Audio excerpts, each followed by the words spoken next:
अस्सलाम वालेकुम। ਤੁਹਾਡਾ ਵੀਰ ਸ਼ਫਕਤ ਬਾਰੀ मैं सदके मैं वारी अजीज़ा ने मन ਵੱਡਿਆਂ ਦੇ ਵੀ ਅੱਗ ਲੈਣ ਗਈ घर ਦੀ ਗ੍ਰਹਿਣ ਬਣ ਬੈਠੀ।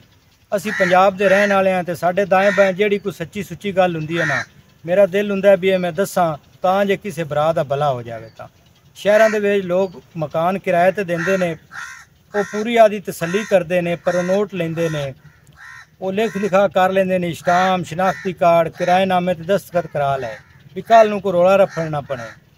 ਹੁਣ ਮਕਾਨ ਪਿੰਡਾਂ ਦੇ ਵਿੱਚ ਵੀ ਲੋਕ ਕਿਰਾਇਆਂ ਤੇ ਦਿੰਦੇ ਨੇ ਤੇ ਘਣੇ ਪਿੰਡਾਂ ਦੇ ਵਿੱਚ ਤਾਂ ਜਿਹੜੀਆਂ ਮਕਾਨਾਂ ਦੀ ਥਾਵਾਂ ਨਾ ਉਹ ਹੁੰਦੀਆਂ ਹੀ ਸ਼ਾਮ ਲਾਟ ਹੈ। ਉਹ ਜਿੰਦਾ ਕਬਜ਼ਾ ਹੋਵੇ ਉਹ ਹੀ ਕਾਬਜ਼ ਹੋ ਜਾਂਦਾ ਹੈ। ਉਹ ਬੰਦਾ ਅਗਲੇ ਤੇ ਦੱਸਦਾ ਪਿਆ ਸੀ ਵੀ ਮਕਾਨ ਦਿੱਤਾ ਹੋਇਆ ਕਿਰਾਏ ਤੇ ਸਹਿ ਚਿਰ ਹੋ ਗਿਆ, ਹੁਣ ਮਕਾਨ ਸਾਡੀ ਲੋੜ ਬਣ ਗਿਆ।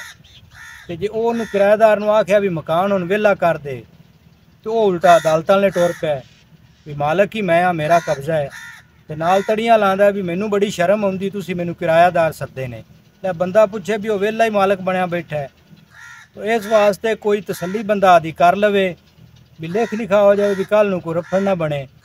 ये तो वो गल हुई ना भी उन्होंने शर्म आती है भी बंदा सी तो उनके कोल 4 किले पैली भी आई तो वो शहर बच्चों ने पढ़ाई की खातर गया तो उत्थे मकान किराए ते लै लिया उस वो कुछ माही साल पिया ना तो उत्थों वो मकान छड्ड के जावन लग्या।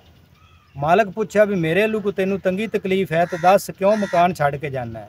आंदा भी इत्थे यार बंदे की कोई इज्जत नहीं तो ना ही कोई जात पात है। आंदा भी होया कि आखे महल्ले जिसले को बच्चे लड़ते ने आपस तो को पुछदा है भी आह बाल किंदा है, आखे किराएदारां दा है।